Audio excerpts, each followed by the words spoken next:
नोरमा group, जो सोचता है वो करता है। आपके अपने सपनों का आशियाना।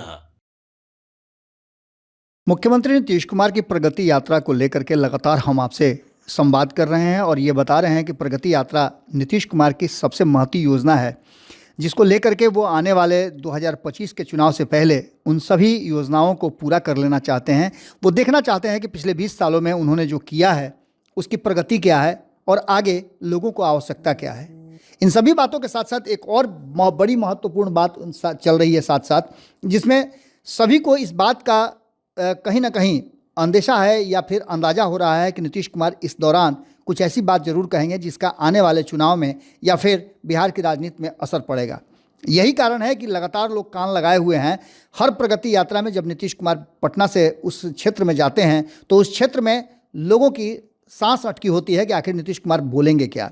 खास करके राजनीतिक महकमे की बात करें तो जो एनडीए गठबंधन है, एनडीए गठबंधन के पांचों घटक दल, सबकी नज़र नीतीश कुमार पर टिकी रहती है।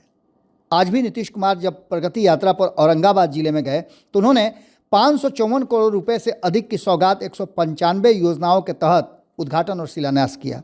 हमने आपको पिछली बार बताया था कि नीतीश कुमार जब से केंद्रीय बजट आया है तब से बिहार में योजनाओं की झड़ी लगा दी है। जिस तरह से प्रधानमंत्री नरेंद्र मोदी को लेकर के ये कहा जाता है कि उन्होंने इस बार के बजट में बिहार को विशेष फोकस रखा है, तो नीतीश कुमार बजट से पहले ही बिहार को विशेष फोकस रखे हैं और हर क्षेत्र, हर जिले में कुछ ऐसा प्रबंध करें जिसको लोग हमेशा के लिए याद करें। नीतीश कुमार प्रगति यात्रा के क्रम में औरंगाबाद जिले के 554 करोड़ रुपए से अधिक की लागत से 195 विकासात्मक योजनाओं का रिमोट के माध्यम से उद्घाटन और शिलान्यास किए। इसमें 127.43 करोड़ रुपए की लागत से 79 योजनाओं का उद्घाटन एवं 428.76 करोड़ रुपए की लागत से 116 योजनाओं का शिलान्यास किया गया। प्रगति यात्रा के क्रम में मुख्यमंत्री नीतीश कुमार ने औरंगाबाद जिला अंतर्गत देव प्रखंड के बेहनी पंचायत में पंचायत सरकार भवन के शिलापट का अनावरण और उद्घाटन किया। उद्घाटन के पश्चात मुख्यमंत्री ने नवनिर्मित पंचायत सरकार का भवन निरीक्षण कर पुस्तकालय, मुखिया कक्ष, राजस्व कर्मचारी कार्यालय, पंचायत सचिव कक्ष आदि का जायजा लिया। ग्राम पंचायत बेहनी स्थित महादलित टोला का भ्रमण कर मुख्यमंत्री ने 7 निश्चय योजना के अंतर्गत निर्मित पक्की गली नली, घर नल जल योजना, आवास योजना, मुख्यमंत्री सोलर स्ट्रीट लाइट योजना, सामुदायिक भवन सह वर्कशॉप का मुआयना किया। इस दौरान मुख्यमंत्री ने स्थानीय लोगों से बातचीत की। ये वो बातें हैं जिसको हम आपको बताना चाहते थे और यही वो बातें हैं जो नीतीश कुमार को सबसे अलग बनाती हैं और 20 साल से बिहार की सत्ता पर काबिज रखे हुए हैं। नीतीश कुमार जब क्षेत्र में जाते हैं और लोगों से मिलते हैं, सीधा संवाद करते हैं, तो वो भूल जाते हैं कि बिहार के मुख्यमंत्री हैं और एक आम आदमी की तरह, आम व्यक्ति की तरह वो अपने लोगों से बातचीत करते हैं। आपको बता दें कि मुख्यमंत्री के इन्हीं सब चीज़ों को लोग डायरेक्ट तौर पे उनको लाभ के रूप में देते हैं और जब वोट देने जाते हैं तो नीतीश कुमार का चेहरा उनके सामने होता है और नीतीश कुमार जो बातें उनसे करते हैं वो सारी बातें उन्हें याद आने लगती है।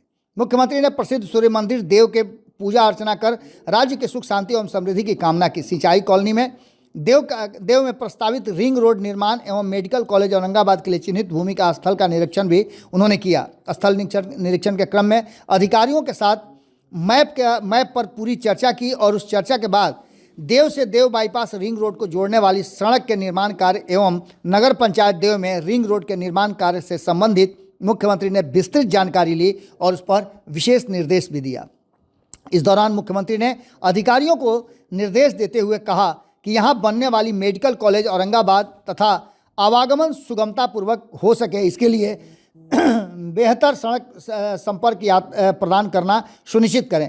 आपको पता है कि ये वो क्षेत्र है जहां लोकसभा चुनाव में एनडीए गठबंधन को करारी हार मिली थी और इस क्षेत्र ने एनडीए गठबंधन का साथ छोड़ महागठबंधन के साथ अपना नाता जोड़ा था। नीतीश कुमार इन क्षेत्रों में पहुंचे हैं और वहां संपर्क के माध्यम से लोगों से डोर टू डोर मिल करके और विभिन्न तरह की योजनाओं का शिलान्यास उद्घाटन करके इस क्षेत्र के विकास के एक नई आयाम जोड़ने की कोशिश कर रहे हैं। रुद्रकुंड परिसर में कराए गए विकास कार्यों का मुख्यमंत्री ने जायजा लिया और जायजा के क्रम में मुख्यमंत्री ने कहा कि रुद्रकुंड का काफ़ी अच्छे ढंग से विकास हो गया है। इसके चारों तरफ अच्छे ढंग से घाट भी बनाए जाएं। अधिकारियों को निर्देश देते हुए उन्होंने कहा कि सूर्य कुंड में हमेशा पानी रहे, इस बात का ध्यान रखा जाना चाहिए। उन्होंने सौंदर्यीकरण और सूर्य कुंड को लेकर के बहुत सारी बातें कही। उन्होंने कहा कि ये आस्था का एक बहुत बड़ा पर्व हमारे यहाँ छठ है और छठ व्रती श्रद्धालुओं को आने जाने में कोई असुविधा ना हो और इसके लिए बेहतर व्यवस्था की जाए, इसकी हर तरह से अधिकारियों को उन्होंने निर्देश भी दिया और इसे करने के लिए भी आदेश दिया। इस दौरान मुख्यमंत्री ने प्रस्तावित रेडियल रोड निर्माण हेतु चिन्हित स्थल का निरीक्षण भी किया। अधिकारियों के निर्देश देते हुए मुख्यमंत्री ने कहा कि आगामी छठ पूजा से पहले इस रेडियल रोड का निर्माण हर हाल में हो जाना चाहिए। इस सड़क के बन जाने से छठ महापर्व के दौरान आने वाले श्रद्धालुओं को काफ़ी सुविधा होगी। उन्होंने कहा कि यहाँ देव में काफ़ी प्राचीन एवं प्रसिद्ध सूर्य मंदिर है, जहाँ लोग छठ के दौरान आते हैं अपनी श्रद्धा अर्पित करने के लिए। मुख्यमंत्री ने औरंगाबाद सदर अस्पताल परिसर में नवनिर्मित मॉडल अस्पताल भवन का रिमोट के माध्यम से शिलान्यास और अनावरण भी किया। निर्मित मॉडल को अस्पताल को उन्होंने अपने खुद निरीक्षण करके देखा और उस पर विशेष उन्होंने जो बातें थी उसको भी बताया। इन सभी चीज़ों को लेकर के आपको बता दें कि मुख्यमंत्री क्या कहते हैं और मुख्यमंत्री इसके बाद कौन सी राजनीतिक चर्चा छेड़ते हैं, इस पर सबकी नज़र बनी हुई थी। लेकिन मुख्यमंत्री ने संयमित होकर के जो वो योजनाओं और जो लोगों से बात करना था, लोगों की जो डिमांड है वो जानना था, उसके लिए उन्होंने लगातार इस क्षेत्र में ये लोगों से मुलाकात भी की और भ्रमण भी किया। बहुमंजिली भवन का मुख्यमंत्री ने निरीक्षण कर उपलब्ध कराई गई सुविधाओं के संबंध में अधिकारियों से जानकारी ली। मुख्यमंत्री ने अधिकारियों के निर्देश देते हुए कहा कि मॉडल अस्पताल भवन 9 मंजिला है, इसमें यथाशीघ्र लिफ्ट लगाने के प्रबंध सुनिश्चित करें, इससे मरीज ऊपर के फ्लोर में जाने में आसानी होगी। इसके साथ साथ आपको बता दें कि doctor APJ Abdul Kalam park Aurangabad में अदरी नदी पर प्रस्तावित रिवर फ्रंट निर्माण कार्य का मुख्यमंत्री ने स्थल निरीक्षण कर अधिकारियों को कई आवश्यक निर्देश दिए। गौरतलब है कि अदरी नदी औरंगाबाद शहर के बीच से गुजरती है, जो पुनपुन नदी की एक सहायक नदी है। इसका उद्गम स्थल देव प्रखंड से जुड़ा हुआ है और यही कारण है कि यहाँ के लोग छठ व्रत में जब यहाँ आते हैं तो छठ महापर्व मनाया जाता है। शहर के बीचों बीच से गुजरने के कारण यह पर्यटन एवं शहरी सौंदर्य के दृष्टिकोण से भी बहुत महत्व रखता है। इस पर योजना के तहत अदरी नदी के सौंदर्यीकरण एवं रिवर फ्रंट के डेवलपमेंट पर भी नीतीश कुमार ने विशेष ध्यान देने की बात कही। इसके साथ साथ उन्होंने APJ अब्दुल कलाम पार्क औरंगाबाद के विभिन्न स्थलों पर 1500 मीटर लंबी रिवर फ्रंट डेवलपमेंट का कार्य करने की बात कही। आपको बता दें कि मुख्यमंत्री ने अनुसूचित जाति अनुसूचित जनजाति कल्याण विभाग के अंतर्गत नवनिर्मित डॉक्टर भीमराव अंबेडकर आवासीय विद्यालय कुशी औरंगाबाद का रिमोट के माध्यम से उद्घाटन किया। उद्घाटन के पश्चात मुख्यमंत्री ने डॉक्टर भीमराव अंबेडकर आवासीय विद्यालय कुशी के नवनिर्माण भवन का निरीक्षण कर पुस्तकालय, बहुउद्देशीय कक्ष, विद्यालय प्रांगण आदि का जायजा भी लिया। इसके साथ साथ आपको बता दें कि सबकी नज़र थी कि मुख्यमंत्री जब जीविका दीदियों से मिलते हैं तो आखिर उनसे क्या बातचीत करते हैं।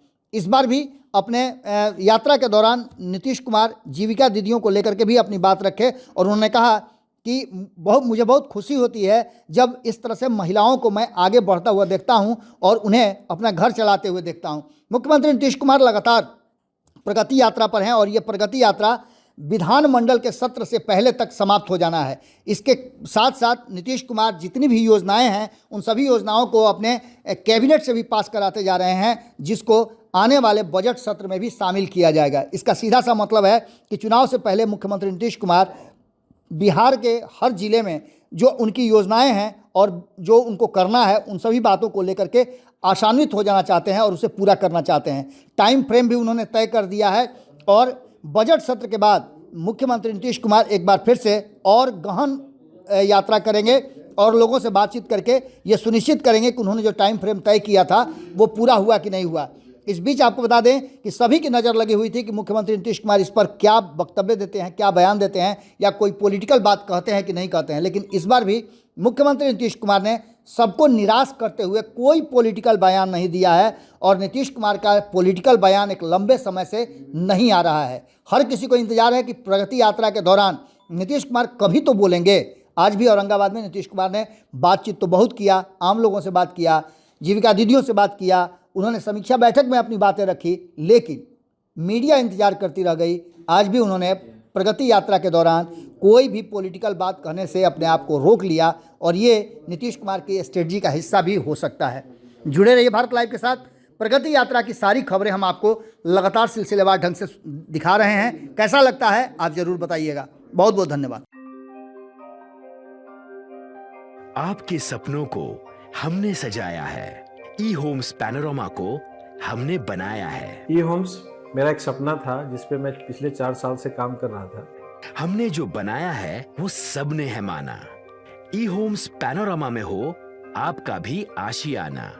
और फाइनली हमने 2021 में इस प्रोजेक्ट को लॉन्च किया। बहुत लोग अप्रिशिएट कर रहे हैं कि पूर्णिया जैसे शहर में, बिहार के, एक तो बिहार की बात करें उसमें भी पूर्णिया जैसे छोटे जगह में इस तरह का लाइफस्टाइल देना, ये सुन के हम लोगों को बहुत अच्छा लगता है। ई होम्स में हमने कुछ और भी किया है, जैसे हम जिस जगह में रह रहे हैं हमारी फैमिली सिक्योर हो, उनको सिक्योरिटी का ध्यान में रखा है। आपकी सुविधा और सुरक्षा आपके लिए खास है, ये आपका विश्वास है। इसमें आर्टिफिशियल इंटेलिजेंस का 7 लेयर सिक्योरिटी का हमने इस्तेमाल किया है। लस ग्रीन कैंपस को बनाया है। यदि हमारा बाउंड्री वाल है तो वो वर्टिकल गार्डन है। ये जितनी भी फैसिलिटी होता है एक इंटरनेशनल टाउनशिप में, ई होम्स है, ये हम लोग विश्वास नहीं कर पा रहे हैं। जो भी हमारे मित्र दोस्त या जो भी हमारे बाहर के बाहर आते हैं तो हम लोगों को बहुत अच्छा सुनने को मिलता है और बहुत अच्छा क्रेडिट मिल रहा है। वो सारा हमने सिर्फ एक बिल्डिंग नहीं बनाया, हमें एक बहुत अच्छा लाइफस्टाइल दिया ई होम्स में, और मेरा एक सपना था जिसको मैं आज फुलफिल होते हुए देख पा रहा हूँ। ये आपका आवास है। ई होम्स पैनोरामा में अब आपका निवास है। E homes Panorama, luxurious lifestyle redefined. Panorama group, जो सोचता है वो करता है। अगर ये वीडियो पसंद आई और वह बिहार के राजनीति और बिहारियत से सरोकार रखेनी तो सब्सक्राइब बटन दबा के चैनल के सब्सक्राइब कर ली। ओजे एगो घंटी बा, ओकरा बटन दबा देला से कुल सटीक और मारक खबर रुआ मुफ्त में मिल जाई।